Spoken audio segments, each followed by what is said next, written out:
జంగారెడ్డిగూడెం పట్టణంలో అతి తక్కువ సమయంలో అందరి ఆదరాభిమానాలు పొందినటువంటి Chiranjeevi multi speciality hospital medical డైరెక్టర్గా ఉన్నటువంటి డాక్టర్ సంజీవరావు గారు, వాస్కులర్ సర్జన్, సూపర్ స్పెషలిస్ట్. ఈరోజు మన ఆహ్వానాన్ని మన నుంచి స్టూడియోకి ఇచ్చేశారు. వారికి ప్రత్యేకంగా ఆహ్వానాన్ని పలుకుతూ, చిరంజీవి మల్టీ స్పెషాలిటీ హాస్పిటల్ అంటే ఫస్ట్ గుర్తొచ్చేది చిరంజీవి డాక్టర్ గారు. మన ప్రాంతంలో, మెట్ట ప్రాంతంలో ఎస్పెషల్లీ చిరంజీవి డాక్టర్ గారు పేరు వినని వాళ్ళు ఉండరు.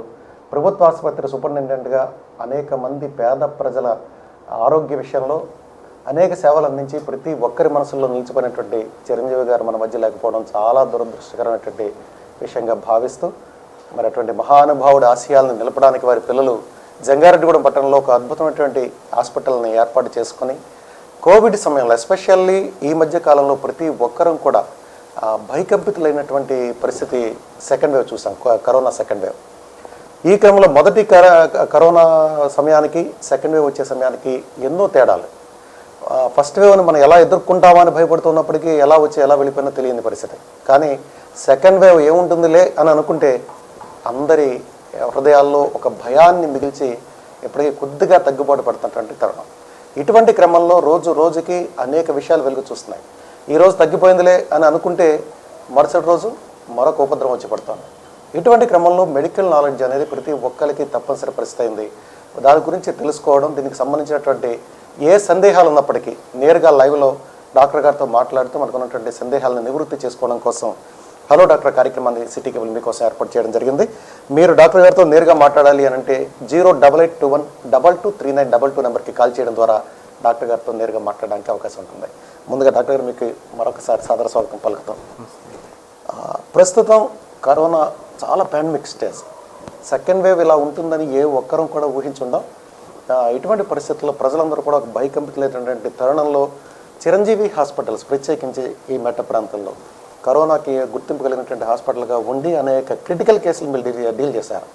ఒకటి రెండు మన ప్రోగ్రామ్స్లో కూడా మనం ప్రజెంట్ చేసాం. వాటిని చాలా క్రిటికల్ పొజిషన్లో ఉన్నటువంటి పేషెంట్స్ని కూడా మీరు బయటకు తీసుకొచ్చేటువంటి సందర్భం. ఇటువంటి సమయంలో మీ సూచనలు, సలహాలు ప్రజలకు ఉపయోగపడతాయనే ఉద్దేశంతో ఈ కార్యక్రమాన్ని ఏర్పాటు చేయడం జరిగిందండి. మీరు ప్రస్తుతంగా ఫస్ట్ అసలు మొదటి వేవ్కి సెకండ్ వేవ్కి కరోనాలో ఏమిటంటారు తేడా? ముందుగా అందరికీ నమస్కారం అండి. ఈరోజు ఈ స్థితిలో మేము ఉంటే మా నాన్నగారు కారణం అని చెప్పాలి. డాక్టర్ చిరంజీవి గారు, ఆయన ఆశయాలు, ఆయన అనుభవాలు అన్నీ మాకు జోడించి ఎప్పుడు మాకు అన్నీ వివరించేవాళ్ళు. సో ముందుగా ఆయన తలుచుకుంటూ, ఆయన నమస్కారం చేసుకుంటూ స్టార్ట్ చేద్దాం. ఇప్పుడు శశి గారు అడిగినట్టు మనకి ఈ ఫస్ట్ వేవ్కి సెకండ్ వేవ్కి చాలా తేడా ఉన్నదండి. యాక్చువల్గా ఫస్ట్ వేవ్కి ఈ మన జంగారెడ్డిగూడెం ప్రాంతంలో చాలా తక్కువ కేసెస్ నమోదైనవి. చాలా అంటే చాలామందికి మార్టాలిటీ అంటే చావు కూడా చాలా తక్కువ శాతం నమోదైంది. చాలా మంచిగా ఎదుర్కొన్నామనే చెప్పుకోవాలి మనం. మన ప్రాంతం ఈ అప్లాండ్ ఏరియా దేవుడు భగవంతుడి దయవల్ల ఫస్ట్ వేవ్. కానీ సెకండ్ వేవ్కి వచ్చేటప్పటికి కొంచెం ఇన్ఫెక్టివిటీ రేట్ కూడా ఎక్కువ ఉందండి. ఇది కొద్దిగా మ్యూటేటెడ్ వైరస్. సో ఒకళ్ళ నుంచి ఒకళ్ళు అంటుకునే తత్వం కూడా ఇది కొద్దిగా ఫాస్ట్గా ఉంది ఫస్ట్ వేవ్తో కంపేర్ చేస్తే. దాంతోపాటు సివియారిటీ కూడా చాలా ఫాస్ట్గా ఉంది. సెకండ్ వేవ్లో వచ్చిన వేరియంట్ అంటే ఏదైతే వైరస్ ఉందో ఇది దాని మీద ఫస్ట్ వేవ్తో కంపేర్ చేస్తే చాలా కొద్దిగా అంటే ఒకళ్ళ నుంచి ఒకటి వ్యాప్తి చెందే తత్వం ఒకటి ఎక్కువ ఉంది. రోగం వచ్చిన తర్వాత సివియారిటీ కూడా చాలా ఎర్లీగా చూస్తున్నాం. 3 days నార్మల్గా ఉంటుంది, 4th day నుంచి సడన్గా శాచురేషన్ డౌన్ అవటం అలాగ ఉంటుంది. దాంతోపాటు దీనిలో కొంచెం యంగ్ పీపుల్లో కూడా అంటే చిన్న వయసులో ఉన్న వాళ్ళు కూడా మరణాలు నమోదవుతున్నాయి ఈ స్ట్రెయిన్లో. సో ఫస్ట్ వేవ్లోకి వచ్చేసరికి ఎంత ఆక్సిజన్ అవసరం వచ్చిందంటారా? ఇప్పుడే జనాలకు పేషెంట్లు పెరగడం వల్ల ఆక్సిజన్ ఇబ్బంది కలిగిందంటారా? ఇది రెండు సిచ్యువేషన్స్ ఉన్నాయండి. ఫస్ట్ వేవ్లో కంపేర్ చేస్తే సెకండ్ వేవ్లో డెఫినెట్గా ఆక్సిజన్ రిక్వైర్మెంట్ పేషెంట్ కంటే ఆక్సిజన్ అవసరం ఎక్కువైంది. ఇంకొకటి కేసెస్ కూడా సడన్గా అంటే మనం ఇంత ప్లాన్డ్గా లేదు. మన ఇంత కేసు లోడ్కి మన హెల్త్ కేర్ ఫెసిలిటీస్ ఇంత ప్లాన్డ్గా లేవు. ఎవరు ఎక్స్పెక్ట్ చేయలేము. అంటే ఇది ఎలా అంటే ఎక్స్పెక్ట్ చేయడం అంటే ఇప్పుడు హాస్పిటల్స్లో కూడా మన టర్న్ అప్ బట్టి హాస్పిటల్స్ కౌంట్ ఉంటుంది, అంతేగాని ఇది ఒక స్పెషల్ సిచ్యువేషన్. అంటే మనకు ఒక ఎగ్జాంపుల్ ఏంటంటే మన ఇంట్లో మనం ఒక 2 బెడ్రూమ్స్ మాత్రమే పెట్టుకుంటాం, ఎందుకంటే నలుగురే ఉంటాం అనుకుంటాం, అంటే ఒక 2 బెడ్రూమ్సే ఉంటాయి. అంతేగాని సడన్గా ఒక 100 మంది వచ్చి పడుకునేదానికి ప్లేస్ ఉండదు కదా. సేమ్ అలాంటి సిచ్యువేషనే హాస్పిటల్స్ కూడా. సో అలాగే సడన్గా ఇంతమందికి అకాంపనీ అవ్వడానికి బెడ్స్ డెఫినెట్గా రిక్వైర్మెంట్ ఎక్కువైంది, ఆక్సిజన్ రిక్వైర్మెంట్ ఎక్కువైంది, మెడిసిన్స్ రిక్వైర్మెంట్ సడన్గా ఎక్కువ అవడం జరిగిందనమాట ఈ వేవ్లో. ఓకే ఓకే సరే, ఎస్పెషల్లీ మనకి ప్రధానంగా మొదటి వేవ్లోను ఈ వేవ్కి సంబంధించి ఏం తేడా ఎక్కువగా మనం పేషెంట్ల దగ్గర గమనించారంట? ఈ వేవ్లో, ఈ సెకండ్ వేవ్లో మెయిన్గా ఈ వైరస్ అనేది బ్లడ్ వెజల్స్ మీద ఎక్కువ ఎఫెక్ట్ చూపిస్తుందండి. అపార్ట్ ఫ్రమ్ సైటోకైన్ స్ట్రామ్ అని మనం అంటాం కదా, అంటే వాపుతత్వం, ఇన్ఫ్లమేషన్ అంటాం, దాంతోపాటు ఈ వేవ్లో రక్తనాళాల మీద బాగా ఎఫెక్ట్ చూపిస్తుంది. సో ఈ వేవ్లో రక్తం గడ్డలు కట్టడం అనేది చాలా కామన్గా ఉంటూ ఉంది ఈ వేవ్లో, పర్టికులర్గా సెకండ్ వేవ్లో. ఛాతిలో కానీ, బ్రెయిన్లో కానీ, హార్ట్లో కానీ, కాళ్ళల్లో కానీ, ఇలాగ అన్ని ఆర్గాన్స్లో బ్లడ్ క్లాటింగ్ నేచర్ ఒకటి చాలా ఎక్కువైంది. ఇంకోటి ఆక్సిజన్ రిక్వైర్మెంట్ కూడా సడన్గా రిక్వైర్మెంట్ ఎక్కువ అవుతుంది స్ట్రెయిన్ క్యాపబిలిటీ బట్టి. ఏం చేద్దంటారు అంత సడన్గా ఆక్సి పడిపోతున్నాయి, పల్స్ రేట్ పడిపోతున్నాయి, ఆక్సి పల్స్ ఒకేసారి ఇప్పటి వరకు 90 చూపించింది, సడన్గా 74లోకి వచ్చేసింది, ఇలా చెబుతున్నారు అందరు. అలాంటి సిచ్యువేషన్ ఎందుకు వస్తుందంటారు? యాక్చువల్గా వైరస్ ఇన్ఫెక్ట్ అవుతూ పడేది ఆక్సిజన్ శాచురేషన్ కొంచెం గ్రాడ్యువల్గా పడుతుందండి కొంతవరకు. ఎవరిలో అయితే కోమార్బిడ్ అంటే వేరే ఇబ్బందులు లేని వాళ్ళలో, షుగర్ పేషెంట్లు, బీపీ కానీ, లేకపోతే ఆల్రెడీ ఏదైనా ఆరోగ్య సమస్యలు లేని వాళ్ళల్లో గ్రాడ్యువల్గా కొంచెంగా పడుతూ ఉంటుంది.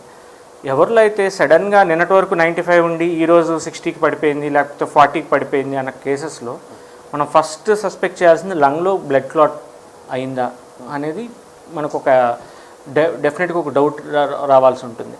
అలాంటి వాళ్ళల్లో మనకి కొన్ని బ్లడ్ టెస్ట్, మనకి డైమర్ అని, సిఆర్పి అని, ఇవన్నీ సడన్గా ఎలివేట్ అవుతాయి. దాంతోపాటు ఈ క్లాటింగ్ మనకు తెలిపేది డైమర్ అనే టెస్ట్ ఎలివేట్ అవుతుంది. సిటీ పల్మనరీ యాంజియోగ్రామ్ అని మనం చేసుకుంటే దానిలో కూడా ఈ క్లాట్ అనేది మనకి అయిందా లేదా తెలుస్తుంది. వాళ్ళు ఇలాగైతే ఆ మందులు కూడా మనం వాడుకుంటాం వల్ల మంచిగా రికవర్ కూడా అవుతారు. యాక్చువల్గా ఇప్పుడు ప్రతి ఒక్కరిలో ఉన్నటువంటి ఒక డౌట్ ఏంటంటే, ఇది వస్తే వెంటనే స్టెరాయిడ్స్ ఎక్కువ వాడుతున్నారు బాడీకి అనేది మనకి సోషల్ మీడియాలోనూ అది ఎక్కువ రన్ అయింది. ప్లస్ ప్రతి ఒక్కరు దాదాపుగా ఇప్పుడు మనకి ఏ స్థాయిలో అసలు ఈ స్టెరాయిడ్స్ వాడాలి? సాధారణంగా పల్లెటూరులో ఆర్ఎంపీలు సైతం స్టెరాయిడ్స్ ఊరికే జస్ట్ జ్వరం వచ్చిందంటే స్టెరాయిడ్తో కలిపిచ్చేస్తున్నారు. ఇటువంటి సందర్భంలో వాటి ప్రభావం ఎలా ఉంటుందంటారు? యాక్చువల్గా స్టెరాయిడ్స్ అనేవి కొత్త డ్రగ్స్ ఏం కాదండి, ఎప్పటి నుంచో ఉన్నాయి. కానీ వాటికి మనం యూజ్ చేసేదానికి లిమిటెడ్ ఇండికేషన్స్, అంటే లిమిటెడ్గానే కొన్ని కండిషన్స్లోనే వాడుతూ వస్తాం మెడికల్ సైన్స్లో. సో స్టెరాయిడ్స్ అనేవి కొత్త మందులు ఏం కాదు, ఎప్పటి నుంచో, కొన్ని తరాల ముందు నుంచి ఎప్పటి నుంచో ఉన్నాయి. కానీ దాని అవసరం ఎంతవరకు అనేదానికి ఒక డాక్టర్ గారి డెసిషన్ తీసుకొని ప్రాపర్గా ఇస్తూ వెళ్ళేవాళ్ళం. ఈ కరోనాలో స్టెరాయిడ్స్ ఫస్ట్ వేవ్కి సెకండ్ వేవ్కి రెండిట్లోనూ స్టెరాయిడ్స్ వాడారు. ఇంతకు ముందు వచ్చిన వేవ్లో వాడాల్సి వచ్చింది, ఇప్పుడు వాడాల్సి వస్తుంది. స్టెరాయిడ్స్ ఎందుకు వాడాల్సి వస్తుందంటే, ఈ డ్రగ్ మన వైరస్ యొక్క ప్రభావంతో మన లంగ్స్లో ఈ వాపుతత్వం, ఇన్ఫ్లమేషన్ అని అంటాం, దానివల్ల సడన్గా ఇమ్యూన్ సెల్స్ కొన్ని రావడము, అది మన మీదే దాడి చేయడము, దానివల్ల లంగ్ ఇంకా డ్యామేజ్ అవ్వటము, ఈ అక్యూట్ కండిషన్ని అప్పటికప్పుడు కూర్చోబెట్టడానికి మనము ఏం చేయాలంటే ఈ స్టెరాయిడ్, అంటే ఈ సెల్స్ అంటే ఇప్పుడు యాక్చువల్గా మన చుట్టూ ఉండే ఒక రాజ్యం ఉంటే మన చుట్టూ ఉండే కాపలాదారి సెల్స్ అనమాట. అంటే మనకి ఇప్పుడు బట్టలు ఎలా కాపలాదా ఉంటారు మనకు ఒక రాజ్యానికి, అలాగ ఉండే సెల్స్ మన బాడీలో ఉంటాయి. అంటే బయట నుంచి ఒక క్రిమి లోపలికి రాగానే అడ్డుకునేదానికి ఈ సెల్స్ ఉపయోగపడతాయి. కానీ అదే బట్టలు మన రాజ్యంలో ఉన్న రాజు మీదకి దాడి చేస్తే ఏమవుతుంది? రాజు ఏం చేయరు. అలాగే మన శరీరంలో ఉన్న ఈ బటుల్లాగా ఉండే ఈ రక్షక బటులు లాంటి సెల్స్ మన మీదే ఎదురుదాడి చేస్తున్నాయి. ఈ వైరస్ మన సెల్స్లో కలవడం వల్ల. సో ఆ వైరస్ ఎప్పుడైతే కలుస్తుందో ఈ డిఫరెన్స్, అంటే ఇది మన రాజ్యమే అన్న అవగాహన కోల్పోతున్నాయి. సో దానివల్ల మనం ఏం చేయాల్సి వస్తుంది, మన బటుల్ని మనమే వీళ్ళకి ఆయుధాలన్నీ తీసేస్తాం అనమాట. ఆ ఆయుధాలు తీసే పద్ధతి స్టెరాయిడ్. సో దీన్ని బట్టి మీకు అర్థమై ఉంటుంది, ఇప్పుడు ఈ బట్టలకి ఆయుధాలన్నీ తీయటం వల్ల మన రాజ్యానికి కూడా ప్రాబ్లం ఉంది, అంటే మన బాడీకి కూడా ప్రాబ్లం ఉంది. ఎట్ ద సేమ్ టైం ఎందుకు మనగా ఎందుకు తీయాల్సి వస్తుంది అంటే మనం ఉన్న బట్టలే ఈ ఆయుధాలు మన మీద వాడుతున్నారు, రాజు మీదే వాడాల్సి వస్తుంది అదే రాజ్యంలో. ఓకే. సో అలాగే మన బాడీలో ఈ సెల్స్ మన మీద ఎఫెక్ట్ కాకుండా ఉండడానికి ఈ స్టెరాయిడ్స్ అనేవి ఉపయోగపడతాయి. ఓకే. సో దీన్ని డోసెస్ అనేది కొద్దిగా మనం జాగ్రత్తగా చూసుకుంటూ ఇవ్వాలి. కొన్ని కండిషన్స్లో సివియారిటీ ఎక్కువ ఉన్న వాళ్ళల్లో డోసేజ్ కొంచెం ఎక్కువ ఇవ్వాల్సి వస్తుంది, దాన్ని జాగ్రత్తగా ట్యాపర్ చేసుకుంటూ రావాల్సి వస్తుంది. ఇది మంచితో పాటు చెడు కూడా కలిగి ఉన్నా, మీకు అర్థం కావడానికి నేను ఈ భాషలో చెప్పాను అన్నమాట. మీరు చెడు అంటే చెప్తున్నాను, ఈ స్టెరాయిడ్స్ వాడిన వాళ్ళల్లో ఎక్కువగా ఈ షుగర్ వస్తుంది అనేది కూడా వినపడుతుందన్నమాట. అది ఎంతవరకు వస్తుంది? అవునండి, స్టెరాయిడ్ ఫస్ట్ వాడిన వాళ్ళల్లో ఎక్కువ షుగర్ అనేది డెఫినెట్గా పెరుగుతుంది ఇనీషియల్గా. ఎప్పుడైతే దీని ఎఫెక్ట్ నెమ్మదిగా పోతుంది, షుగర్ కూడా పోతుంది. అది కూడా ఉండేది కాదు, పర్మనెంట్గా ఉండేది కాదు. కాకపోతే కొంతమంది మన India already border line sugar ఉండే తత్వం జనాల్లో ఎక్కువ ఉంది. సో దాని ఏంటంటే ఎవరైతే బార్డర్ లైన్లో ఉన్నారో ఈ వైరస్ వల్ల, ఈ స్ట్రెస్ కండిషన్లో, ఈ స్టెరాయిడ్ వల్ల ఎర్లీగా డయాబెటీస్ అనేది రావడానికి ఒక ఛాన్స్ ఉంది. సో మనం ఎప్పుడైతే ఈ మెడికేషన్ వాడామో సో షుగర్ వచ్చేదానికి చాలా ఛాన్స్ ఉంటుంది, ఆస్కారం ఎక్కువ ఉంటుంది. దాంతోపాటు నెమ్మదిగా విత్ ఇన్ టైం ఆ ఎఫెక్ట్ కూడా నెమ్మదిగా తగ్గుతూ మళ్ళీ నార్మల్స్కి వచ్చేస్తారు. టెన్షన్, ఎందుకంటే ఎక్కువ రోజులు మనం ఈ స్టెరాయిడ్స్ వాడం కదా, మ్యాక్సిమం వాడితే ఒక 5 to 7 days, సివియారిటీ ఎప్పుడు ఉందో 10 days పోని, అంతకు మించి ఎక్కువ వాడం కాబట్టి ఆ డ్రగ్ ఎఫెక్ట్ ఎప్పుడైతే పోతుందో మళ్ళీ నెమ్మదిగా షుగర్ లెవెల్స్ తక్కువలో ఉంటాయి.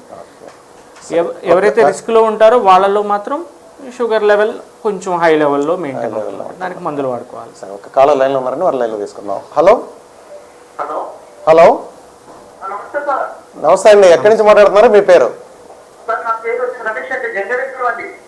మల్లేష్ గారు చెప్పండి. డాక్టర్ గారు మనకి సంజీవరావు గారు అందుబాటులో ఉన్నారు. కరోనాకి సంబంధించి సెకండ్ వేవ్ చాలా పాండమిక్గా ఉంది కాబట్టి ఈ సిచ్యువేషన్ గురించి మనం మాట్లాడుకున్నాం. దీనికి సంబంధించి ఏ డౌట్ ఉన్నా మీరు వారితో మాట్లాడచ్చు. నమస్కారం అండి. సార్ నమస్తే అండి, మా ఫాదర్ కి కొద్దిగా 1 month బ్యాక్ జ్వరం వచ్చిందండి. ఓకే. జ్వరం వస్తే కొద్దిగా మేము ర్యాపిడ్ టెస్ట్ చేయించాము, ర్యాపిడ్ టెస్ట్ ఏం లేదన్నారు. ఓకే. అయితే కొద్దిగా మామూలుగా డాక్టర్ గారు మెడిసిన్ వస్తే వాడేది తగ్గిందండి. ఓకే. కాకపోతే కొద్దిగా నీరసం ఉంటుంది సార్, అప్పటి నుంచి క్లోజ్ అయింది. ఓకే. లేదు, ఏం లేదు. ఓకే, అంటే ఓన్లీ ర్యాపిడ్ టెస్ట్ నెగిటివ్ అంటే ఇంకా మళ్ళీ వేరే ఆర్టీపీసీఆర్ కానీ ఏమి చేయించలేదా? ఒక 20 days అవుతుంది. ఓకే. ఓకే, ఇప్పుడైతే కంప్లీట్గా రికవర్ అయ్యారు. ఆ టైంలో సాచురేషన్ ఏమైనా డౌన్ అవటం జరిగిందండి జ్వరం వచ్చినప్పుడు? ఓకే. ఓకే, ఉంది. సో ఇది ఒక్కొక్కసారి ఏంటంటే కొన్ని ఈ సెకండ్ స్ట్రెయిన్లో అంటే సెకండ్ వేవ్లో మెయిన్గా ఒక్కొక్కసారి మన ర్యాపిడ్ టెస్ట్ అనేవి డిటెక్ట్ చేయలేకపోతున్నాయి వైరస్ని. సో ఈ స్ట్రెయిన్లో సో ఓన్లీ ర్యాపిడ్ టెస్ట్ మనకి నెగిటివ్ వస్తే నెగిటివ్ అని పరిగణనలో తీసుకోవడానికి లేదనమాట ఈసారి ప్రత్యేకంగా. సో డెఫినెట్గా కొంచెం ఆర్టీపీసీఆర్ లాంటివి చేస్తే బెటర్ ఉండేది. అయినా కూడా ఇప్పుడు సాచురేషన్ డౌన్ అవ్వలేదు కాబట్టి మీరేమి దానికోసం ఇప్పుడు టెన్షన్ పడాల్సింది ఏమి ఉండదు.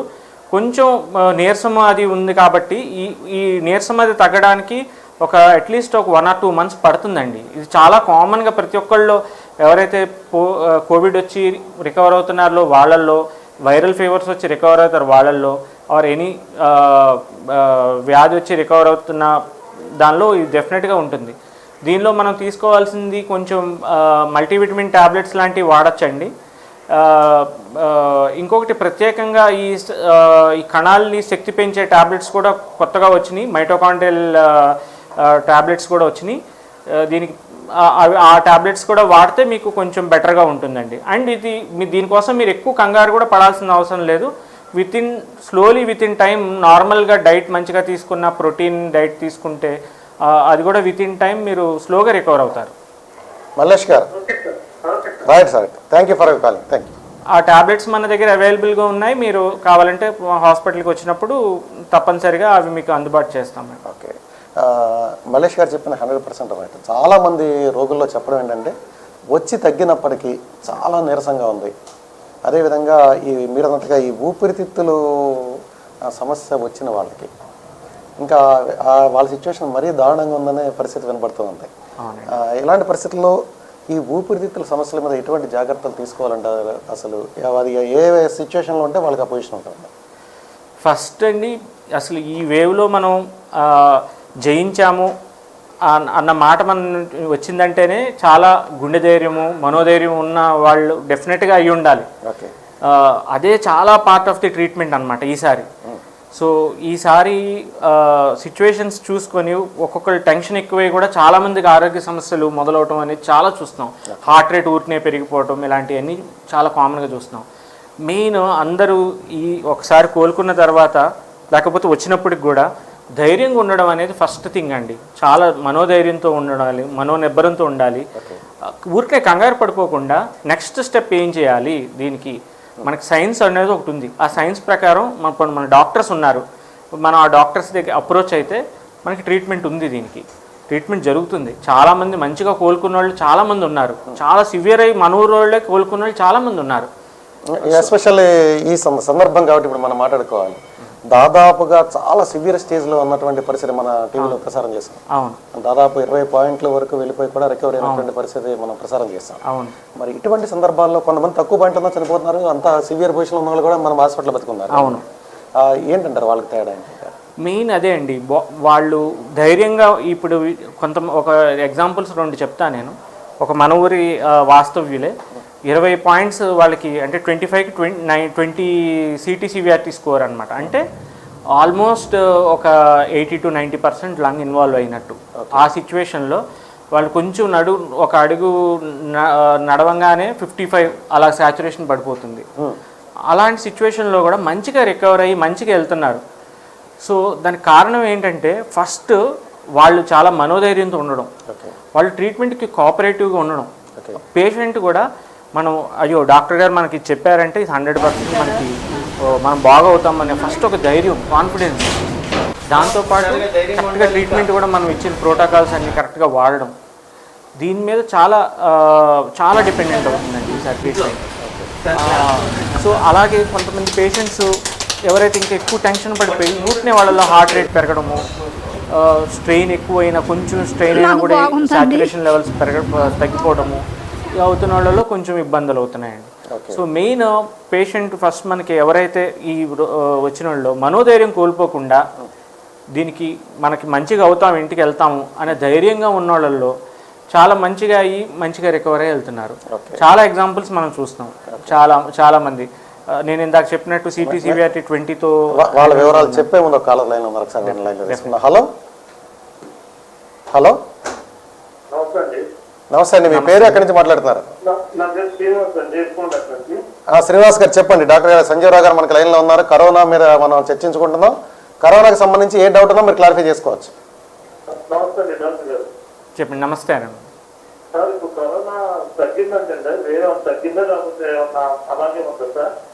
కొంచెం మొన్నటి మీద అయితే కొద్దిగా కేసెస్ ఇన్సిడెన్స్ రేట్ అయితే తగ్గిందండి.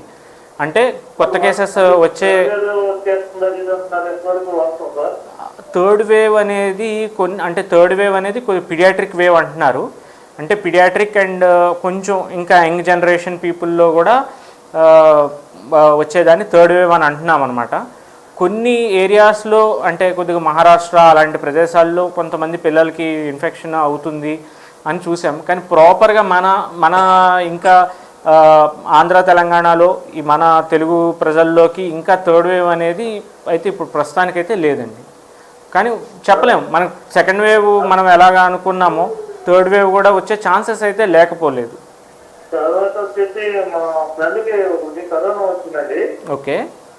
ఓకే, రికవర్ అయ్యాడు. మళ్ళీ ఏదో బ్లాక్ ఫంగస్ అంటున్నారు, అది మళ్ళీ వస్తుందండి ఆయనకు వచ్చిన కరోనా వచ్చిన వాళ్ళకి ఏమన్నా?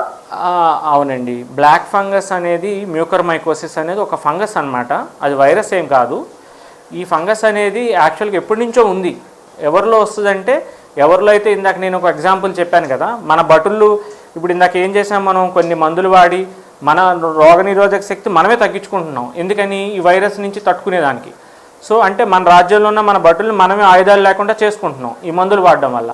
సో దానివల్ల ఏమవుతున్నాయంటే ఇలాంటి ఫంగసెస్ కానీ కొన్ని మ్యూకర్మైకోసిస్, ఆస్పర్జిల్లోసిస్, ఇలా మల్టిపుల్ ఫంగస్ ఇవన్నీ ఎవరిలో రోగనిరోధక శక్తి తక్కువ ఉన్న వాళ్ళు ఎప్పటి నుంచో ఉన్నాయి ఇలాంటి ఫంగస్. కానీ ఈ కరోనా పేషెంట్స్లో మనం ఇవన్నీ చేయడం వల్ల ఈ వైరస్ కూడా దానికి ఒక బెడ్ ఫామ్ చేస్తుంది అనమాట. సో దీని భాగంగానే చాలామందిలో మనం ఈ కొత్తగా ఇప్పుడు ఈ బ్లాక్ ఫంగస్ అనేది చూడడం అనేది జరుగుతుంది. ఏంటండి? కాదు అంటువ్యాధి లాగా కాదండి. యాక్చువల్గా అదే చెప్తున్నాను కదా, ఎవరిలో అయితే మనలో రోగనిరోధక శక్తి తక్కువ ఉందో, ఎవరిలో ఆల్రెడీ షుగర్ వల్ల కానీ రోగనిరోధక శక్తి ఆల్రెడీ తక్కువ ఉందో, దాని పైపెచ్చు ఈ కోవిడ్ వల్ల మళ్ళీ మనం ఈ స్టెరాయిడ్స్ ఇవన్నీ వాడి ఇంకా రోగనిరోధక శక్తి తగ్గించుకుంటున్నాము, ఇంకా ఇలాంటివి ప్రాబ్లమ్స్ ఉన్నోళ్ళల్లో అది ప్రబలుతుందన్నమాట. ఒకళ్ళ నుంచి ఒకళ్ళు ప్రబలే ఛాన్స్ చాలా తక్కువ. బట్ ఏంటంటే ఫస్ట్ అయితే మనం ఆక్సిజన్లో తీసుకునే గాలిలో కూడా ఈ స్పోర్స్ అనేవి ఉంటాయి కామన్గానే. Okay sir, right. Srinivas garu, thank you. మంచి విషయం అయితే మీరు టచ్ చేశారు బ్లాక్ ఫంగస్ సంబంధించి. ఇది ప్రజెంట్ బర్నింగ్ టాపిక్ ప్రజలందరిలోనూ. ఈ బ్లాక్ ఫంగస్ అసలు ఎలా వస్తుంది, దీన్ని ఎలా గుర్తించాలంటారు అసలు బ్లాక్ ఫంగస్ అనేది? జనరల్గా అండి, ఫస్ట్ అందరూ ప్రతిదానికి ఇప్పుడు మనం బ్లాక్ ఫంగస్ బ్యాంక్ అని భయపడాల్సిన అవసరం ఏం లేదు. ఇది ఇన్సిడెన్స్ అనేది చాలా తక్కువ. అంటే ఇది ఎప్పటి నుంచో కూడా ఉంది. ఇదేమి వచ్చిన కొత్త వ్యాధి, కరోనా కొత్త వ్యాధి అలాగేం కాదు. ఇది ఎప్పటి నుంచో ఉన్న వ్యాధి. సో ఇంకోటి ఏంటంటే దీని ఇన్సిడెంట్ అంటే దీనికి జనాల్లో ఉండే చాలా తక్కువ శాతం మందిలోనే వస్తుంది. సో దీనికోసం మనం ఎక్కువ టెన్షన్ అయితే పడకూడదు.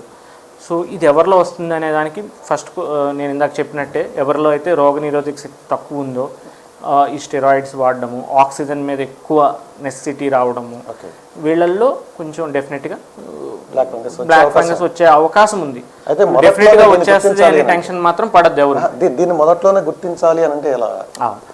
సో ఇవన్నీ జరిగిన వాళ్ళల్లో సడన్గా ఉన్నట్టుండి కొంచెం ఎవరిలో అయితే ముఖంలో కన్ను వాసినట్టు ఉండడము, తర్వాత మన దవడ దగ్గర నొప్పి రావడము, ఏదైనా బ్లాక్ గ్రోత్ లాగా ముక్కు నుంచి ఏమైనా రక్తం పడడము, బ్లాక్గా గ్రోత్ లాగా అంటే బ్లాక్ కలర్లో ఏదైనా మనకి టిష్యూ అంటే కణాలు ఏమైనా నల్లగా మారినా, సో వెంటనే మనం కొంచెం ఒక డాక్టర్ గారు ఒక హాస్పిటల్కి అయితే వెళ్ళి ఈ సిమ్టమ్స్ మాకు ఉన్నాయి, ఇలా పెదము ఇలా వాస్తుందండి, ఇది మాకు ఈ నొప్పి ఇలా వస్తుంది సడన్గా, ఈ ఉన్నట్టుండి ఇది స్టార్ట్ అయింది. సో ఇవి వెంటనే మనం ఒక డాక్టర్ గారిని వెంటనే కలిసి వాళ్ళ దగ్గరికి చూపించుకోవాలి ఫస్ట్. సో వాళ్ళల్లో కూడా చాలా తక్కువ శాతమే ఉంటుంది అయినప్పటికి కూడా. అయితే అసలు ఈ బ్లాక్ ఫంగస్ రాకుండా ఎటువంటి జాగ్రత్తలు తీసుకోవాలి చెప్పే ముందు కాలంలో మరొక 7 లైన్ తీసుకున్నా. హలో చెప్పండి, మీ పేరు ఎక్కడి నుంచి మాట్లాడుతున్నారు? విజయభాస్కర్ గారు, చెప్పండి ఎక్కడి నుంచి మాట్లాడుతున్నారు మీరు? ఓకేనండి విజయభాస్కర్ గారు, మనకి సంజీవరావు గారు లైన్ లో ఉన్నారు. కరోనాకి సంబంధించి ఏ డౌట్ ఉన్నా నమస్తే అండి. నమస్కారం అండి.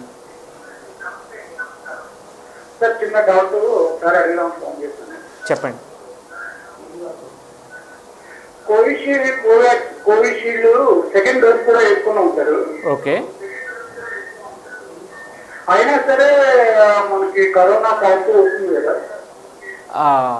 మంచి ప్రశ్న అడిగారండి. యాక్చువల్గా చాలా డాక్టర్ గారిని సంప్రదించాలంటారా, లేకపోతే మన ఇంటికాడ ఉండే ఐసోలేషన్ లోనే మెడిసిన్ వాడేయచ్చు అంటారా సార్? చెప్తానండి. యాక్చువల్గా ఇది చాలామంది సందేహం వస్తుందండి. ఆల్రెడీ వ్యాక్సినేషన్ తీసుకున్నాం కదా మనకి ఇంకా రాదు అన్న చాలామంది ఇదే ధైర్యంతో కూడా ఉండడం జరిగింది. సో కానీ డెఫినెట్గా వ్యాక్సిన్ తీసుకున్న ఒక 70% మనకి అది ప్రొటెక్షన్ ఇస్తుందండి. బట్ ఒక 30% ఛాన్సెస్ ఆఫ్ ఇన్ఫెక్షన్ రావచ్చు, మళ్ళీ కోవిడ్ మళ్ళీ రావచ్చు. ఎందుకంటే కొంచెం స్ట్రెయిన్స్లో కూడా మార్పు ఉంది. ఇప్పుడు వచ్చే ఆ పాత స్ట్రెయిన్కి ఇప్పుడు వచ్చే స్ట్రెయిన్స్లో మార్పు ఉంది. సో ఒక 30% 70% ప్రొటెక్షన్ ఉన్నప్పటికి కూడా ఒక 30% అయితే మనకు ఒక రిస్క్ ఉంది మళ్ళీ మనకి ఇన్ఫెక్షన్.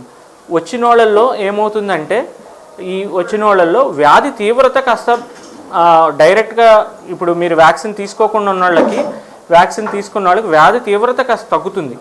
ఇంకోటి మరణాలు అనేది కూడా చాలా కొంచెం తక్కువ అవుతున్నాయి. సో డెఫినెట్గా వ్యాక్సిన్ తీసుకుంటాం అనేది ఉపయోగమే, అది వేస్ట్ అని మాత్రం అనుకోవద్దు. ఇంకెందుకు నాకు వ్యాక్సిన్ తీసుకున్నా కూడా ఉపయోగం ఏముంది అని వ్యాక్సిన్ మానేయడం అనేది అసలు అలాంటి ఆలోచన పెట్టుకోవద్దు. వ్యాక్సిన్ వల్ల చాలా ఉపయోగం ఉంది. 70% ప్రొటెక్షన్తో పాటు వ్యాధి తీవ్రత కూడా తగ్గుతుంది. మనకు ముఖ్యం అది కదా. ఇప్పుడు వ్యాధి వచ్చిపోవడం అనేది పెద్ద విషయం కాదు, మనకి అది ఎఫెక్ట్ కాకుండా ఉండడం అనేది ఇంపార్టెంట్. ఇప్పుడు మనకు జలుబు వస్తుంది, జలుబు వచ్చి తగ్గిపోతే వెళ్ళిపోతున్నాం, ఇప్పుడు పట్టించుకోవట్లేదు. అలాగే ఇలా కూడా జ్వరం వస్తుంది, ఒక 2 రోజులు కొంచెం నీరసం వస్తుంది, కొంచెం ఏదన్నా దగ్గు లాంటిది ఇలాంటివి చూస్తాం. సో దీనివల్ల మనకి పెద్ద ప్రాబ్లం అనేది ఏం కాదు. ఇలాంటి జబ్బులు చాలా ఉన్నాయి, అలా కూడా ఈ జబ్బు కూడా అవుతుంది. కానీ ఎప్పుడైతే మనకి ప్రాణాంతకమై శాచురేషన్ డౌన్ అయిపోవడము ఇలాంటివి ఎప్పుడైతే ఎక్కువ అవుతున్నాయో అది మనకు ప్రమాదం. సో అలాంటి వ్యాక్సిన్ డెఫినెట్గా కాపాడుతుంది. ఇంకోటి ఏంటంటే వ్యాక్సిన్ వేయించుకున్నాం కదా, కరోనా వచ్చింది కదా అని పూర్తిగా నెగ్లెక్ట్ చేయడానికి లేదు. డెఫినెట్గా మీరు కరోనా వచ్చినప్పుడు మానిటర్ చేసుకుంటూ ఉండాలి. మనకి ఆల్రెడీ ప్రభుత్వం ఏదైతే గైడ్లైన్స్ మీకు ఇస్తుందో శాచురేషన్ 95 కన్నా తక్కువ అవుతున్నప్పుడు మీరు జాగ్రత్త పడాలి, ఈ మందులు వాడుకోవాలి, వెంటనే హాస్పిటల్కి ఒక డాక్టర్ గారిని కలవాలి అని ఏదైతే గైడ్లైన్స్ ఇస్తుందో అవన్నీ దీనికి కూడా ఫాలో అవటమే మంచిదండి. ఇప్పుడు వరకు మరణాలు లేవు కాబట్టి మీరు పూర్తిగా వదిలేయండి అని అలా వదిలేయటం కూడా మంచిది కాదు. డెఫినెట్గా మీ గురించి మీరు పట్టించుకుంటూ ఉండాలి. ఏదైనా ఇబ్బంది అయినప్పుడు వెంటనే డాక్టర్ గారిని సంప్రదించడం చాలా మంచిది. రైట్ విజయభాస్కర్ గారు, రైట్ సార్, మీ డౌట్ క్లారిఫికేషన్ వచ్చింది కదా. ఈసారి కంపల్సరీ మనకి పాజిటివ్ ఉన్న వాళ్ళల్లో ఒక శాచురేషన్ పల్స్ ఆక్సిమీటర్ అనేది ఒకటి కంపల్సరీ ఇంట్లో ఉంచుకోవాలి. స్పైరోమీటర్ అంటారు ఎక్సర్సైజ్ చేయడానికి, అది కూడా కంపల్సరీ ఇంట్లో ఉంచుకోవాలి. ఇలాంటి ఇది లంగ్ ఎక్సర్సైజ్ చేసుకునే డివైస్ అన్నమాట. సో ఈ 2 థింగ్స్ ఈసారి కంపల్సరీ ఇంట్లో, ఒక థర్మోమీటర్ ఒకటి, ఇవన్నీ కంపల్సరీ ఇంట్లో ఉండడమే మంచిది. ఓకే. సో డైలీ శాచురేషన్ అనేది మీరు మానిటర్ చేసుకోవాలి, ఈ ఎక్సర్సైజెస్ చేసుకోవాలి ఇంట్లో, అండ్ టెంపరేచర్ ఏదైనా రికార్డ్ అవుతుందా లేదా అనేది మీకు మీరు చూసుకుంటాం చాలా ఉత్తమం. యాక్చువల్గా మనం బ్లాక్ ఫంగస్ గురించి మనం మాట్లాడుకుంటున్నాం. అయితే ఇది రాకుండా, బ్లాక్ ఫంగస్ ఎవరైతే ట్రీట్మెంట్ తీసుకున్నారో వాళ్ళు ఇది రాకుండా ఉండడం కోసం చేయాల్సిన పనులు ఏమైనా ఉన్నాయా? ముందు జాగ్రత్త ప్రికాషన్. అవును. ఇప్పుడు ఇది కూడా చాలా ఇంపార్టెంట్ అండి. అంటే ఈ బ్లాక్ ఫంగస్ చాలా తక్కువ మందికి వస్తున్నప్పటికి కూడా శశి గారు అడుగుతున్నట్టు ఈ జాగ్రత్తలు అనేది మన వైపు నుంచి మనం తీసుకుంటాం ఎప్పుడు ఉత్తమం. సో ఈ జాగ్రత్తలు వచ్చేటప్పటికి మనం ఈ స్టెరాయిడ్ వల్ల ఈ షుగర్ పెరగడము, అన్కంట్రోల్డ్ అవ్వడము, ఈ వైరస్ వల్ల కూడా అన్కంట్రోల్డ్ అవ్వడము, ఆల్రెడీ డయాబెటిక్ అయ్యి అన్కంట్రోల్డ్ అవ్వటము, ఇవన్నీ ఏం చేస్తుంది అంటే ఆల్రెడీ పాడైన మన ఇమ్యూన్ సిస్టమ్ని, అంటే రోగనిరోధక శక్తిని ఇంకా ఎఫెక్ట్ చేస్తుంది. సో ఇప్పుడు మన ఇమ్యూన్ లెవెల్స్ని జాగ్రత్తగా కాపాడుకుంటాం ఒకటి, దానికి మనం షుగర్స్ జాగ్రత్తగా కంట్రోల్లో ఉంచుకోవాలి, నెంబర్ 1. నెంబర్ 2, శుభ్రంగా మనం నోరు పుక్కిలించుకుంటాము, సో ఎప్పటికెప్పుడు క్లీన్ చేసుకుంటాము. ఇలాంటివన్నీ కూడా డెఫినెట్గా జాగ్రత్తలు అయితే తీసుకోవాలి మనం మన పరంగా. ఇంకొకటి, దీని గురించి పరిజ్ఞానం తెలుసుకుంటాం. ఇబ్బందులు రాగానే ఎర్లీగా మనం రికగ్నైజ్ చేయడం అనేది చాలా ఇంపార్టెంట్. ఎర్లీగా రికగ్నైజ్ చేస్తే ఇది కూడా మామూలు ఇప్పుడు రికవరీ రేట్ కూడా మంచిగానే ఉంటుంది, ప్రాబ్లం లేదు. ఓకే, మరొక కాలం లైన్లో ఉన్నారు, ఒకసారి 1 లైన్లో తీసుకుంటాం. హలో, మీ పేరు ఎక్కడి నుంచి మాట్లాడుతున్నారు? పేరండి? శ్రీనివాస్ గారు చెప్పండి. కరోనా గురించి చాలా మంది భయపడుతున్నారండి. ఆవేశం ఉంది, దగ్గు ఉంది, టెన్షన్ వల్ల భయపడిపోతున్నారు. వెళ్తా లేదా ఇంటికి అని ఆందోళన చెందుతున్నారండి. ఓకే, దీని మీద మీరు ఏ ధైర్యం ఇస్తారు మీరు అని ఒక సలహాతో మిమ్మల్ని పోలీసాను. Okay, right. చాలా మందిలో ఆందోళన ఎక్కువగా. అవునండి, ఈసారి చెప్తున్నాను కదా, అదే డెఫినెట్గా ఈ లాస్ట్ టైంకి ఈ టైంకి డెఫినెట్గా కొంచెం తీవ్రత ఎక్కువగానే ఉంది. అలాగే ప్రాబ్లమ్స్ రావడం కూడా, అంటే వ్యాధి ఎఫెక్ట్ చేయడం కూడా ఎక్కువగానే ఉంది. కానీ డెఫినెట్గా నేను 100% చెప్తున్నాను, చాలామంది మంచిగా రికవర్ అయ్యి కూడా వెళ్ళారు. మీరు చూస్తున్న మరణాలు శాతము చాలా తక్కువ శాతమే. అదే ఎప్పుడు మైండ్లో పెట్టుకొని మనకు వస్తే మనకు కూడా ఇలాగ అయిపోద్దేమోనని ఆ మైండ్లో కాన్సెప్టే తీసేసేయండి. మంచిగా చాలామంది 90-95% మంచిగా అందరూ ఇంటికి వెళ్తున్నారు. చాలా సివియర్తో వచ్చిన వాళ్ళు కూడా మంచిగా ఇంటికి వెళ్తున్న వాళ్ళు చాలామంది ఉన్నారు. దానికి ఎగ్జాంపుల్స్ కానీ ఇందాకే మనం చెప్తున్నాను, మన ఊరు వాస్తవ్యులు ఒక 60 ఏళ్ళు ఆవిడ కూడా మంచిగా రికవర్ అయ్యి మంచిగా ఇంటికి వెళ్ళారు. 20 స్కోర్తో ఉండడం అంటే చాలా సివియారిటీ అనమాట. అదే అండి, నెల్లూరు జిల్లా ఆనంద్ గారిని కృష్ణపట్నం అందిస్తున్నారండి. అవును అవును. దానివల్ల ఏంటంటే ఏమైనా సైడ్ ఎఫెక్ట్స్ ఉంటాయంటారా, దానివల్ల వర్కౌట్ అవుద్దంటారా? అది యాక్చువల్గా దానికోసం మనం ICMR వాళ్ళు ఇవన్నీ కూడా చూస్తున్నారు కదా. దానివల్ల సైడ్ ఎఫెక్ట్ ప్రస్తుతానికైతే ఏమీ లేదు అన్నట్టు రిపోర్ట్స్ అయితే వచ్చినాయి. కానీ ఆ మందు మీద పూర్తి అధ్యయనం అయితే మనకి ఒక రీసెర్చ్ టీమ్ లాగా చేసి వాళ్ళు మనకు ఒక ఇది ఓకే దీనివల్ల ఎఫెక్ట్ ఉంది అంటే, ఇప్పుడు మనం ఏ ట్యాబ్లెట్ కానీ వాడినా కొంచెం ఒక దాని మీద ట్రయల్స్ అనేవి చేస్తారనమాట. చేసి ఓకే దీనివల్ల మంచి జరుగుతుందని గ్యారంటీగా అప్పుడు చెప్పగలరు. సో ఆ గ్యారంటీ చెప్పడానికి టైము లేదు మనకి ఒకటి.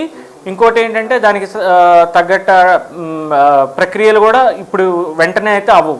సో దాని వరకు ఇప్పుడు తేలింది ఏంటంటే దానివల్ల కంట్లో చుక్కల వల్ల తప్ప మిగతా మందు వాడితే ప్రమాదం లేదు అన్నంత వరకు ICMR వాళ్ళు చెప్పారు. సో ఆ గైడ్లైన్స్ దానికి నమ్మకం ఉన్నవాళ్ళు వాళ్ళు వెళ్ళొచ్చు, అంతేగాని గవర్నమెంట్ రికమెండ్ చేయలేదు. అంటే మేము డాక్టర్ డైరెక్ట్గా మీరు అదే తీసుకుంటే తగ్గిపోద్దని 100% చెప్పడానికి మాకు లేవు. శ్రీనివాస్ గారు మీరు అడిగినట్టుగా భరోసా అనేది మాత్రం ఏ వైపు నుంచి రావట్లేదు. మన ఇంట్రెస్ట్ ని బట్టి ఏ మందు వాడితే బెటర్ అనుకుంటే అది వాడుకోవచ్చు. Right. Anyhow Srinivas garu, thank you for your calling. Thank you. మనకి ప్రత్యేకించి మీరు వాస్కులర్ సర్జన్, సాధారణంగా రక్తనాళాల్లో ఈ రక్తం గడ్డగడుతుంది అనేది బాగా ఎక్కువ వినపడుతున్నటువంటి మాట. ఇటువంటి సందర్భంలో మీరు ఇచ్చేటువంటి సజెషన్ ఏంటి? అసలు దీనికి ఏమైనా ప్రిస్క్రైబ్డ్ మెడిసిన్స్ ఏమైనా ఉన్నాయా అవి తగ్గడానికి? నా మెయిన్గా ఈ సెకండ్ వేవ్లో ఈ రక్తనాళాలు రక్తం గడ్డలు కట్టడం అనేది చాలా ఎక్కువ ఫ్రీక్వెంట్గా చూస్తున్నాం కంపేర్ టు ఫస్ట్ వేవ్ అనమాట. అలానే అందరిలోనూ గడ్డ కట్టేస్తుంది అని మీరు అందరూ మళ్ళీ ఇలా చెప్తే మళ్ళీ అలా ఫీల్ అవ్వద్దు, భయపడకూడదు. కానీ డెఫినెట్గా మనం మేల్కొని అయితే ఉండాలి. ఓకే ఇది జరుగుతుందని మనం తెలుసుకోవాలి. అది తెలుసుకొని ఫస్ట్ ఎర్లీగా మనం అది కనుక్కుంటే మనం ట్రీట్మెంట్ బెటర్గా ఇవ్వచ్చు, మళ్ళీ నార్మల్గా అయిపోవచ్చు. ఎవరిలో అయితే నెగ్లెక్ట్ అయ్యి లాస్ట్ స్టేజ్ వరకు వెళ్తుందో వాళ్ళల్లోనే పాపం అన్ని ఇబ్బందులు వాళ్ళు ఫేస్ చేయాల్సి వస్తుంది మన పరంగా. సో డెఫినెట్గా ఈ వేవ్లో మెయిన్గా వాస్కులర్ సిస్టమ్ అనేది అంటే రక్తనాళాలకి ఎఫెక్ట్ అవ్వడం అనేది చాలా ఎక్కువ ఉంది. సో దీనికి ట్రీట్మెంట్ లేకపోలేదు. డెఫినెట్గా యాంటీకోగులేషన్ అంటే రక్తం పలచబడే విధంగా మారే మందులు ఎప్పటి నుంచో ఉన్నాయి. డెఫినెట్గా ఈ వేవ్లో అనేది కంపల్సరీ ఆ మందులు అయితే ఇంపార్టెంట్, వెరీ ఇంపార్టెంట్. సో డెఫినెట్గా డాక్టర్ గారు మీ అంటే కరోనా వచ్చిన తర్వాత డిశ్చార్జ్ అయిన తర్వాత కూడా ఒక 6 వీక్స్ వరకు వాళ్ళ వ్యాధి తీవ్రత బట్టి ఈ మందులు వాడుకుంటే ఈసారి మంచిది. యాంటీకోగులేషన్ డ్రగ్స్ అనమాట. ఇదివరకు ఓన్లీ ఇంజెక్షన్స్ ఉండే, ఇప్పుడు కొత్తగా న్యూ ఇయర్ ట్యాబ్లెట్స్ కూడా వచ్చేసినాయి దాని బదులుగా. సో డెఫినెట్గా మీ డాక్టర్ గారు ఈ ట్యాబ్లెట్స్ మీరు ప్రిస్క్రైబ్ చేయమని అడగచ్చు, లేకపోతే వాళ్ళు మీ వ్యాధి తీవ్రత బట్టి ప్రిస్క్రైబ్ చేస్తారు. కానీ డెఫినెట్గా దీని మీద ఒక అవగాహన ఉండడం అనేది చాలా ఇంపార్టెంట్. ఓకే. సో ఎస్పెషల్లీ ఇప్పుడు మీ హాస్పిటల్లోకి వచ్చేసరికి ఈ మధ్యకాలంలో చాలా రిస్క్ ఉన్నటువంటి కేసులు చాలా చేశారు. ఊపిరితిత్తుల్లో గడ్డలు కట్టినటువంటి వాళ్ళు కూడా మీరు ట్రీట్ చేసినటువంటి మాటలు వినపడ్డాయి. అంటే ఇవి వైరస్ వల్ల జరుగుతాయంటారా, లేదా మనం వాడిన మెడికేషన్ వల్ల గడ్డలు కట్టడం జరుగుతుంది? లేదండి, ఈ వైరస్ వల్లే. ఈ యాక్చువల్గా ఈ రక్తనాళంలో లోపల ఉండే పొర చాలా ఇంపార్టెంట్ అనమాట. రక్తనాళం లోపల ఉండే పొర, ఆ పొరలో మార్పులు తెస్తుంది వైరస్ ఇంటర్నల్గా. అంటే రీసెర్చ్ చేయగా ఇది కనుక్కున్నది గ్లైకోప్రోటీన్ అనే దాని మీద ఎఫెక్ట్ అవుతుంది. సో ఆ పొర మీద ఎఫెక్ట్ అవటం వల్ల ఈ రక్తం గడ్డలు అనేది ఫామ్ అవుతున్నాయి. రీజన్ అది. సో దీనికి మీరు అడిగినట్టు మన హాస్పిటల్లో ఒక 36 ఏళ్ళ ఒక లేడీ, ఆవిడ కూడా మన జంగారెడ్డిగూడెం వాస్తవ్యురాలే, సడన్గా ఉన్నట్టుండి ఆవిడ సాచురేషన్ 30 కలా పడిపోయింది, 30 కలా పడిపోయింది సివియర్గా. Very dangerous position. ఆ టైంలో వెంటనే మనం అది రికగ్నైజ్ చేసి కొన్ని పరీక్షలు చేస్తాము, రక్త పరీక్షలు, తర్వాత కొన్ని స్కానింగ్ పరీక్షలు అవి చేసుకొని ఆ రక్తం గడ్డ ఉందని నిర్ధారించి వెంటనే ఆవిడకి కంప్యూటర్ ద్వారా మనం ఒక మందు అంటే రక్తం గడ్డను కూడా కరిగించే మందులు ఉంటాయి. దీన్ని థ్రాంబోలైసిస్ అంటాం అనమాట. ఆ అడ్వాన్స్డ్ ఆ ఇంజెక్షన్స్ కూడా వెంటనే ఆవిడకి ఎక్కియడం వల్ల ఆవిడ మంచిగా రికవర్ అయ్యి డిశ్చార్జ్ అయ్యి ఆవిడ చేసుకోగలుగుతున్నారు. ఇట్ ఈస్ వెరీ గ్రేట్ అని చెప్పాలి. ఎందుకంటే దాదాపు 30కి సాచురేషన్ పడిపోయిన వాళ్ళు కూడా మళ్ళీ తిరిగి బతకడం అంటే గ్రేట్ అచీవ్మెంట్ ఇది. ఇలాంటి వాళ్ళు చూసి మనం మనోధైర్యం, మెయిన్గా ఇలాంటి వాళ్ళు చూసి మనం మనోధైర్యంతో ఉండాలండి. వాళ్ళ దగ్గర నుంచి మనం నేర్చుకోవాల్సింది అది. ఇప్పుడు ఆ పేషెంట్ రికవర్ అయ్యారంటే ఓన్లీ ఆ మందని నేను మా థ్రాంబోలైస్ ట్రీట్మెంట్ అని మాత్రమే అన్నాను. ఆవిడ ఆ సిచ్యువేషన్ని ఆ 30 ఉన్నప్పుడు కూడా ఆవిడ హ్యాండిల్ చేసి నేను ట్రీట్మెంట్ చేయించుకోవాలి, నేను చేయించుకుంటే రికవర్ అవుతాను ఆ నమ్మకం డాక్టర్ మీద ఉండడము, ఆ ప్రొసీజర్స్కి ముందుకు వెళ్ళడము, అది మనం చేసింది ప్రాపర్గా వాళ్ళు చేయించుకోగలుగుతున్నప్పుడే మనం ఇది సాధ్యమవుతుంది. ఫస్ట్ ఆ ధైర్యము ఆ నమ్మకంతో ఉన్న వాళ్ళలోనే అది వెరీ మచ్ పాసిబుల్ అనమాట. సో పేషెంట్స్ కూడా ఆ ధైర్యంతో పాటు ఉంటే రిజల్ట్స్ ఎప్పుడు బాగుంటాయని నేను చెప్తున్నాను. ఓకే, ఈ ఫస్ట్ వేవ్కి సెకండ్ వేవ్కి వచ్చేసరికి చాలా మార్పులు వచ్చేసాయి ట్రీట్మెంట్లో. అయితే ఆ వివరాలు తెలుసుకునే ముందు ఏమేమి వైద్య విధానాల్లో కొత్త విధానం ఏమొచ్చింది అనేది తెలుసుకునే ముందు కార్యక్రమంలో ఇప్పుడు ఒక చిన్న బ్రేక్ తీసుకుందాం. చూస్తూనే ఉండండి సిటీ కేబుల్. జంగారెడ్డిగూడెం మరియు పరిసర ప్రాంత ప్రజలకు శుభవార్త. ప్రముఖ డాక్టర్ చిరంజీవి గారి ఆధ్వర్యంలో Chiranjeevi hospital ortho and multi speciality hospital నందు ప్రముఖ orthopaedic surgeon, Apollo main hospital Chennai మరియు ఆస్ట్రేలియాలో 3 సంవత్సరాలు ప్రముఖ హాస్పిటల్ నందు అనుభవం కలిగినటువంటి డాక్టర్ వంశీకృష్ణ గారిచే యాక్సిడెంట్, ట్రామా, ఎమర్జెన్సీ కేసులు 24 గంటలు చూడబడును. Doctor Shilpa Ponnada gold medalist in dermatology, cosmetology and hair transplant specialist గారిచే ఎలక్ట్రోకాటరీ, రేడియో ఫ్రీక్వెన్సీ పద్ధతుల ద్వారా శరీరం పైన నల్ల మచ్చలు, ముఖంపై కురుపులు, పులిపిర్లు, పుట్టుమచ్చలు తొలగించబడును. కెమికల్ పీలింగ్, లేజర్ ట్రీట్మెంట్ ద్వారా మొటిమలు, నల్ల మచ్చలు తొలగించి శరీరాన్ని అందంగా మృదువుగా చేయబడును. జుట్టు పెరుగుటకు PRP ఇంజెక్షన్స్, హెయిర్ ట్రాన్స్ప్లాంటేషన్, గజ్జి, తామర, సోరియాసిస్ మొదలగు చర్మ సంబంధ సమస్యలు చూడబడును. 24 గంటలు అందరికీ అందుబాటులో. Chiranjeevi hospital ortho and multi speciality Jangareddygudem. మా ప్రత్యేకతలు: advanced fully automatic computerized lab,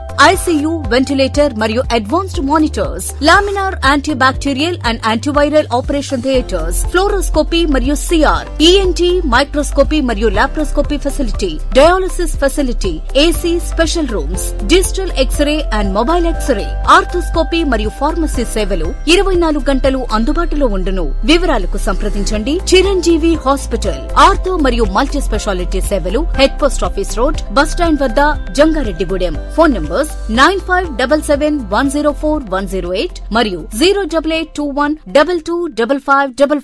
ప్రమాదం ఏదైనా అత్యవసర పరిస్థితుల్లో హామీగా చిరంజీవి హాస్పిటల్ ఆర్థో మరియు మల్టీ స్పెషాలిటీ సేవలు. ప్రముఖ orthopaedic surgeon, Apollo main hospital Chennai మరియు ఆస్ట్రేలియాలో 3 సంవత్సరాలు ప్రముఖ హాస్పిటల్ నందు అనుభవం కలిగినటువంటి వంశీకృష్ణ గారిచే యాక్సిడెంట్, ట్రామా, ఎమర్జెన్సీ కేసులు 24 గంటలు చూడబడును.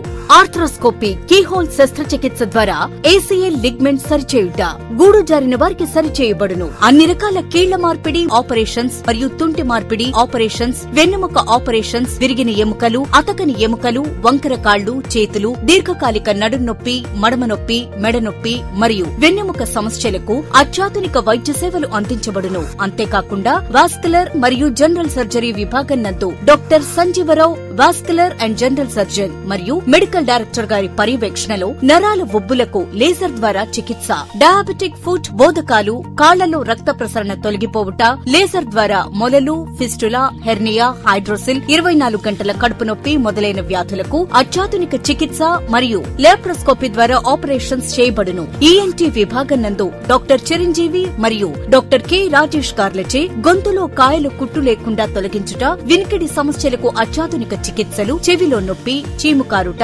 గులుము మొదలైన వ్యాధులు చూడబడును. వివరాలకు సంప్రదించండి. చిరంజీవి హాస్పిటల్ ఆర్థో మరియు మల్టీ స్పెషాలిటీ సేవలు head post office road, bus stand వద్ద, జంగారెడ్డిగూడెం. ఫోన్ నంబర్స్ 9577104108 మరియు 08821225555. హలో డాక్టర్ కార్యక్రమానికి తిరిగి పునఃస్వాగతం. మన ముందున్నారు Chiranjeevi multi speciality hospital medical director Sanjeevarao garu. అనేక విషయాలు, చాలా ఎస్పెషల్లీ సెకండ్ వేవ్కి సంబంధించి అనేక రకాలైనటువంటి ఆసక్తికర విషయాలు మనం చర్చించుకుంటున్నాం. చాలామంది కూడా ఫోన్ లైవ్లో వారి డౌట్స్ని క్లారిఫై చేసుకున్నారు. ఇటువంటి సందర్భంలో సెకండ్ వేవ్కి ఫస్ట్ వేవ్కి చాలా వేరియేషన్ కనబడుతుంది మనందరికీ కూడా. అయితే కొత్తగా టెక్నాలజీస్ ఏమొచ్చాయి, రోజు రోజుకి ఇంప్రూవ్మెంట్ అనేది కనబడుతూ ఉంది. వేరియంట్ ఎలా మార్చుకుంటుందో మెడికల్గా కూడా అన్ని డెవలప్మెంట్స్ వచ్చేస్తూనే ఉన్నాయి. ఇటువంటి సందర్భంలో ప్రస్తుతం వస్తున్నటువంటి రీసెంట్ డెవలప్మెంట్స్ ఏమి ఉన్నాయి మెడికల్గా?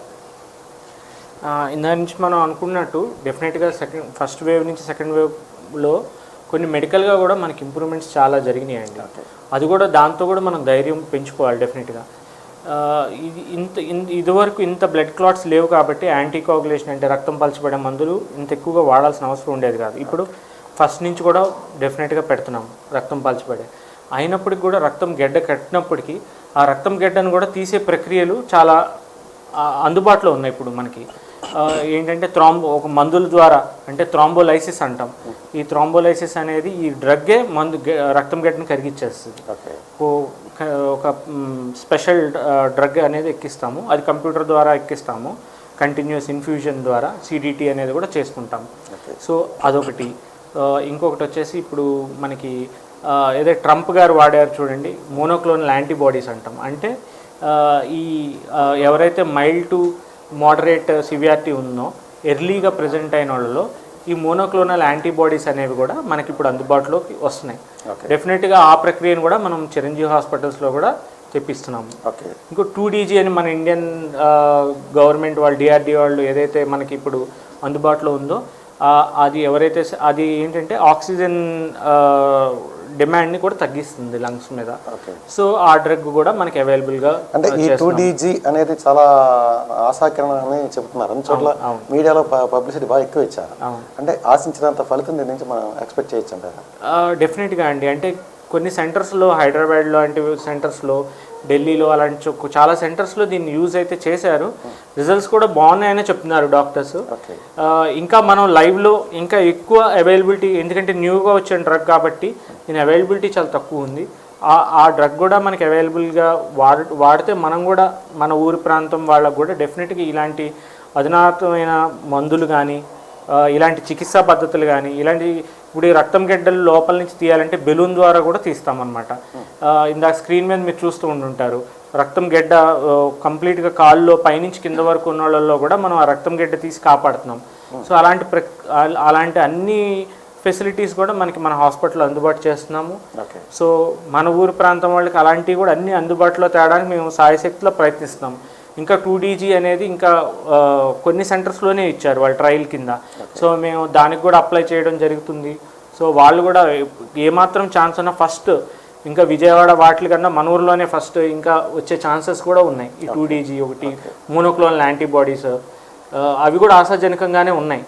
ఎస్పెషల్లీ కరోనా సెకండ్ వేవ్లోకి వచ్చేసరికి చిరంజీవి హాస్పిటల్స్ లైమ్ లైట్లోకి వచ్చిందని చెప్పాలి. ఎందుకంటే చాలా మేజర్ కేసెస్ మీరు డీల్ చేశారు, క్రిటికల్ కేసులు కూడా డీల్ చేశారు చాలా. ఇటువంటి సందర్భంలో ఈ 2DG ముందు ఎప్పటిలోకి అందుబాటులోకి వస్తుంది ఈ ప్రాంతాల్లో అని చెప్పలేదు? అంటే గ్యారంటీగా అని మనము ఇప్పుడే మాట ఇవ్వలేము, కానీ అతి త్వరలోనే మనకి అందుబాటులో వస్తుందని మేము ఆశిస్తున్నాము. డెఫినెట్గా వాళ్ళతో మాట్లాడున్నాము. వాళ్ళు కూడా మన హాస్పిటల్ ఇంత ఫెసిలిటీస్ ఉన్నాయి కాబట్టి మేము డెఫినెట్గా మేము అందుబాటు చేస్తామని చెప్తూ ఉన్నారు. హోప్ మనకి ఎర్లీగా మిగతా అన్ని చోట్ల కన్నా ఎర్లీగా వస్తుందని మనం ఆశిద్దాం. Okay, right. Thank you very much. అందరం కూడా ఆశాజనకంతో ఉంటాం అందరం కూడా, ఎందుకంటే ఒకటి వస్తుంది అని అంటే కొంచెం ముందు భయం తగ్గుతుంది వాళ్ళు. లేదు, మా ప్రయత్నం అయితే మా హాస్పిటల్ నుంచి మన ఈ పరిసర ప్రాంత ప్రజలకు కానీ 100% హైదరాబాద్ లెవెల్, విజయవాడ, రాజమండ్రి అని కూడా నేను అన్నాను. ఇంకా metropolitan like cities like Delhi, Hyderabad ఏ తరహా ఫెసిలిటీస్ ఉంటాయో ఆ ఫెసిలిటీస్ వరకు మేము డెఫినెట్గా ప్రొవైడ్ చేయాలన్న ఆకాంక్షతో అయితే ఉన్నాం. ఆ ఫెసిబిలిటీస్ కూడా మనం చూసుకోవాలి కొన్ని. బట్ అలాంటి ఫెసిలిటీస్ మనం 80% అందజేయాలని ఉన్నాం. ఇప్పుడు మన హాస్పిటల్లో 40 ఆక్సిజన్ బెడ్స్ అనేది ఉన్నాయి ఎక్కడ సెంట్రల్ లైన్తో. సో అంత ఫెసిలిటీ ఇవ్వడం అనేది చాలా ఇప్పుడు ఉపయోగమైంది మన ఊరు వాళ్ళకి, చాలా హెల్ప్ఫుల్ అవుతుంది. సో అలాగని వెంటిలేటర్ ఫెసిలిటీస్ కానీ ఈ బైపాప్స్ అని ఇలాంటి అన్ని ఫెసిలిటీస్ ఉండడం ఇప్పుడు అది చాలా ఉపయోగపడుతుంది మనకి. ఓకే, ఎస్పెషల్లీ ఈ కరోనా వచ్చిన పేషెంట్లో సడన్గా సాచురేషన్ పడిపోతుంది. అటువంటి టైంలో అది ఇంటి దగ్గర గుర్తుంచుకుని అలాంటి సిచ్యువేషన్స్లో వాళ్ళు చేయాల్సినటువంటి ప్రాథమిక చికిత్స ఏంటి, వాళ్ళకి మీరు ఇచ్చే సజెషన్స్ ఏంటి? డెఫినెట్గా అండి, ఇది చాలా ఇంపార్టెంట్ టాపిక్. మెయిన్గా నేను ఇవాళ అందరినీ ఇది చెప్దామనే ఉద్దేశంతోనే మెయిన్ ఈ కార్యక్రమం మనం చేపట్టాం. చాలామంది మనకు ఊరు ప్రాంతం వాళ్ళు చాలామంది మంచిగా రికవర్ అయ్యి ఇంటికి వెళ్ళి ఉంటారు డెఫినెట్గా. సో వాళ్ళు తీసుకోవాల్సిన జాగ్రత్తలు అనేది ఇవాళ మీరు బాగా గుర్తుపెట్టుకోవాలి, డాక్టర్ గారు ఏదైతే ఇచ్చిన మందులైతే కంపల్సరీ వాడుకుంటూ దాంతోపాటు వాళ్ళు ఫస్ట్ ధైర్యాన్ని, ఆల్రెడీ వాళ్ళు ధైర్యం ఉన్నారు కాబట్టి జయించారు, ఆ ధైర్యాన్ని అలా కంటిన్యూ చేస్తూ ఇనీషియల్గానే ఎక్కువ స్ట్రెన్యస్ ఎక్సర్సైజెస్ చేయొద్దు. సో కొంతమందిలో ఏమవుతుందంటే సాచురేషన్ 85, 90 ఉన్నప్పుడు కూడా వ్యాధి లోపలైతే వ్యాధి లేదు, వైరస్ లేదు, బట్ వాళ్ళ లంగ్స్ కోలుకోవడానికి ఒక టైం పడుతుంది. అది ఒక్కొక్కళ్ళు ఒక్కొక్క టైం పడుతుందండి.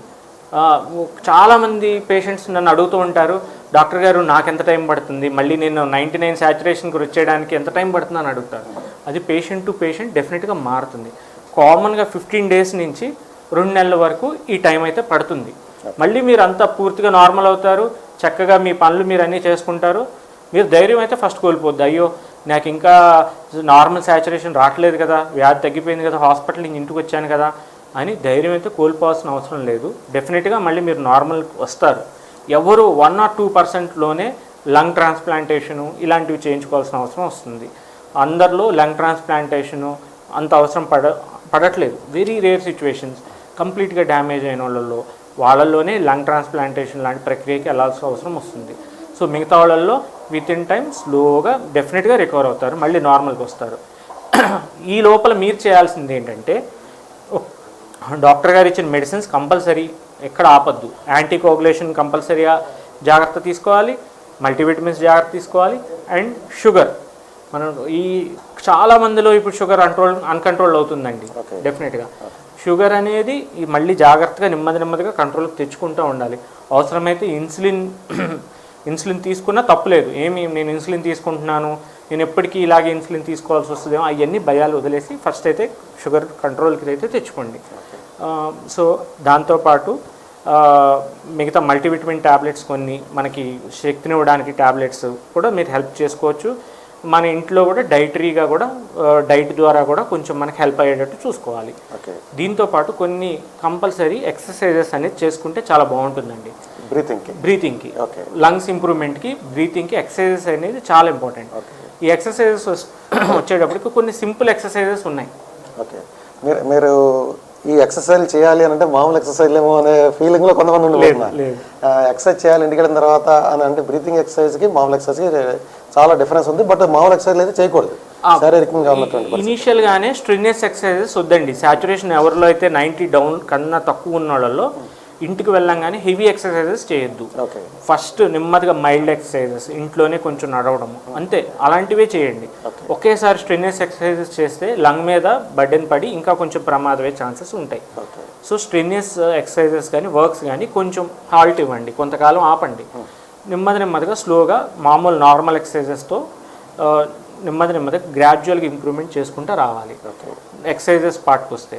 ఇంకోటి ఈ బ్రీతింగ్ ఎక్సర్సైజెస్ అనేది కంపల్సరీ అందరూ చేసుకుంటే మంచిది. ఓకే, ఏం చేయాలంటారు ఒకసారి ఎక్స్ప్లెయిన్ చేస్తారా? ఈ బ్రీతింగ్ ఎక్సర్సైజెస్కి వచ్చేటప్పటికి మనము ఫస్ట్ మన ఇంట్లో ఇలాంటి స్పైరోమీటర్ అనే ఒక పరికరం ఉంటుంది. ఇది ఏ హాస్పిటల్లో కానీ ఏ మెడికల్ షాప్లో కానీ జనరల్గా దొరుకుతుంది. ఒకవేళ ఇది లేకపోయినా కూడా దీనికి రిప్లేస్మెంట్గా కొన్ని ఎక్సర్సైజ్ చేయొచ్చు. అంటే ఒక బెలూన్ ఉంటుంది కదా మన ఇంట్లో, ఆ బెలూన్లో గాలి నింపడము, మళ్ళీ గాలి వెనక్కి తీసేయడం అనమాట గాలి.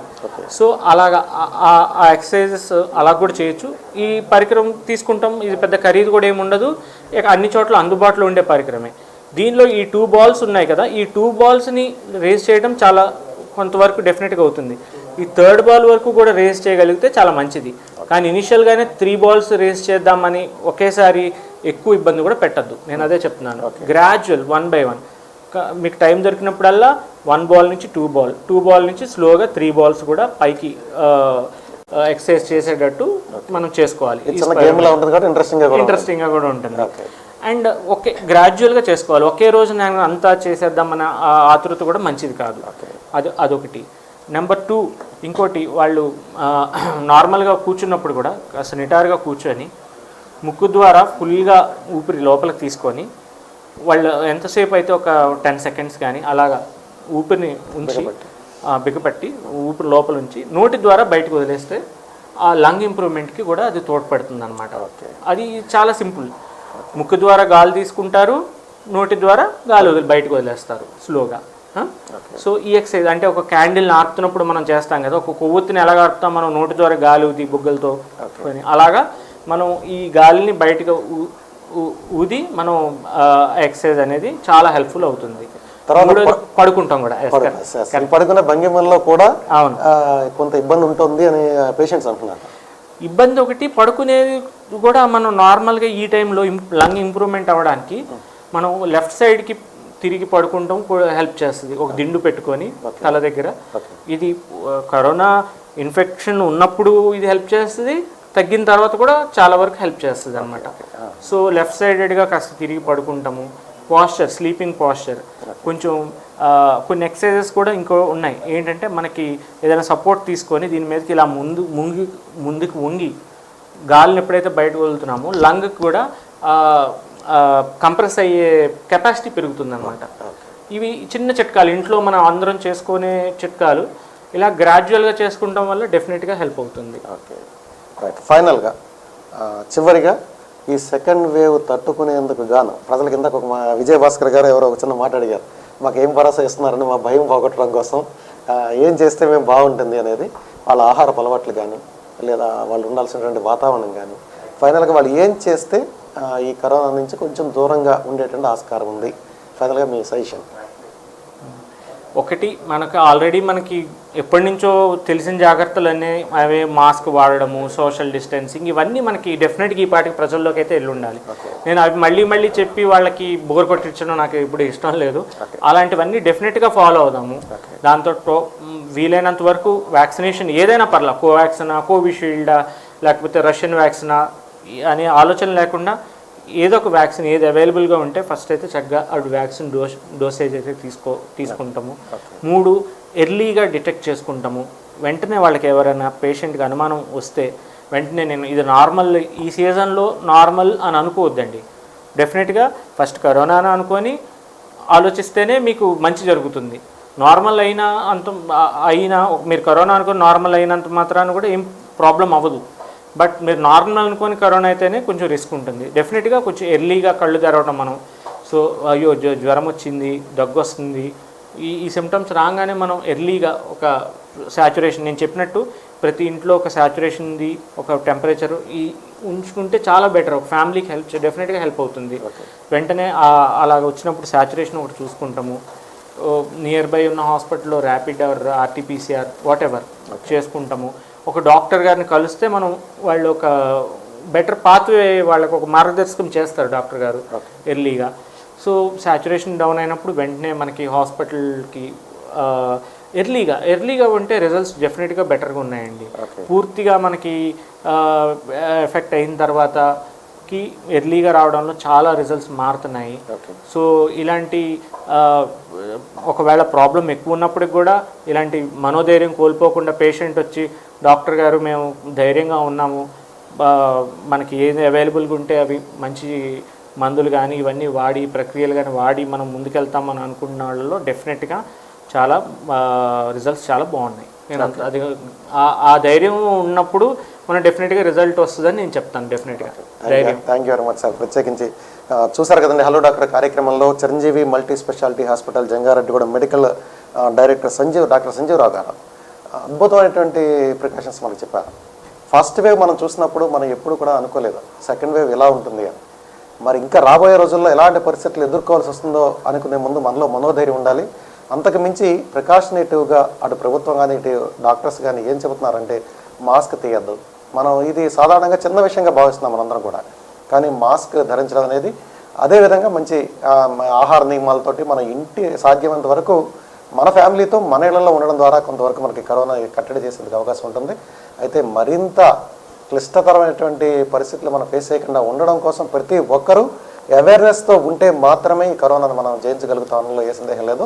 అయితే డాక్టర్స్ శక్తికి మించి సేవలు అయితే చేస్తున్నారు, కానీ అంత పరిస్థితిని తీసుకురాకుండా ఉండాలి అంటే అది ఒక ప్రజల ద్వారానే సాధ్యం. కాబట్టి ప్రతి ఒక్కరూ ఎడ్యుకేట్ అవుతూ 10 మందిని ఎడ్యుకేట్ చేస్తూ ఈ కరోనాను జయించడంలో ప్రతి ఒక్కరు కూడా భాగస్వామ్యాలు కావాలని సిటీ కేబుల్ కోరుకుంటుంది. సదా మీ శ్రేయస్సు కోరుతూ సిటీ కేబుల్ మీ వెంటే.